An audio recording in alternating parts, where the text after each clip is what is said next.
Hi hello president noise Marathi ब्लॉगमध्ये तुमच्या सर्वांचं सुस्वागत आहे। आजचा दिवस तुम्हाला सर्वांना आरोग्यदायी आशीर्वादाचं ही सेशीची चरणी प्रार्थना।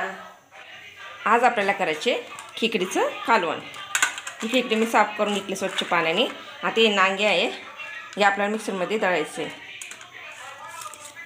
आणि ही अद्रक लसणाची पेस्ट, कोथिंबीर, कढीपत्ता, टमाटा आणि इथं खोबरं आणि कांदा भाजून घेतलेला त्याची पेस्ट केलेली मिक्सरमध्ये। आता हे दळते मी।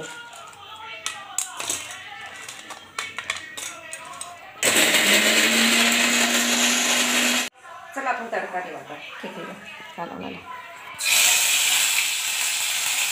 लसूण कढीपत्ता टाकला मी तेलामध्ये, त्याच्यामध्ये टमाटा टाकलेला, तेल चांगलं करपलेलं।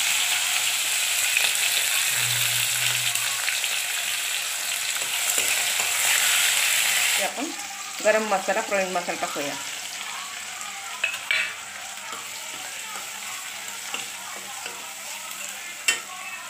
कोथिंबीर, अद्रक लसणाची पेस्ट,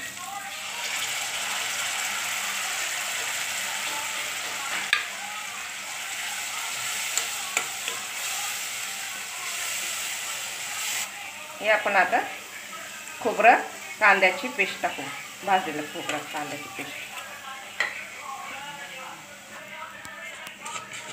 चांगलं पडतं ना नंतर तुम्हाला दाखवते।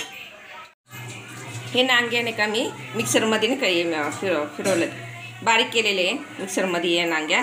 याचं पाणी मी काढलेले गाळून हाताने, आणि आता हे पाणी आपल्या याच्यामध्ये टाकायचं, आपल्याला मसाल्यामध्ये टाकायचे ते।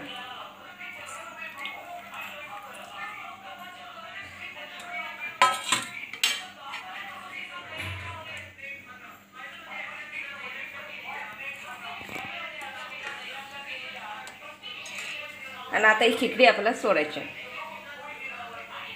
उकळी आली की खिचडी पाण्यात सोड, मग भाजी सोडायची। 1 चमचा मीठ टाकते मी। उकळी आली आणि आपण खिचडी सोडायला त्याच्यामध्ये सगळी।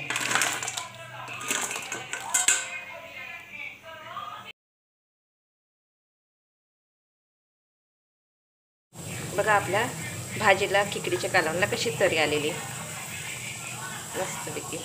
बाजरीची भाकर सोबत भात आणि खिचडी, कशी छान।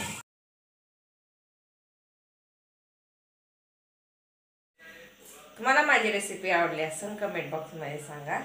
हे बघा आपले खेकड्याचं कालवण मी केली रेसिपी, नक्की करून बघा।